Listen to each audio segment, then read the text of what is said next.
Habang nagkakaedad ako, naisip ko na wala pa akong nagagawa, wala pa akong nagagawang bago sa sarili ko. Puro na lang maling desisyon nung nagagawa ko. Wala nang tama na nagawa. Alam mo yun. Ang tanda ko na, pero wala pa akong na-achieve kahit isa. Hindi ko makayad nga family ko. Hindi ko pa kayang ma-treat, sarili ko pa lang. Para bang tumatanda na ako. Naisip ko na parang wala pa. Wala pa. Sobrang nakaka-pressure, sobrang nakaka-stress.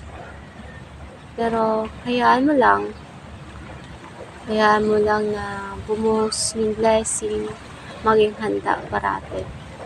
Kasi darating naman yun eh.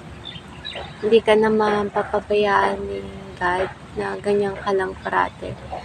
Alam niya na may purpose ka dito sa mundo. Bakit ka dito sa mundo? Lahat naman tayo may purpose. Ano ba ang silbi natin sa mundo? Basta, pag nakuha na natin yung gusto natin, na-enjoy na natin, alagaan natin yung yung tayo sa pangalawang buhay, ganun, na hindi na naman natin madadala yung meron tayo ngayon, experience. Alagaan natin yung spiritual natin na maging mabuting tao sa kapwa natin, na mapupunta tayo kay God.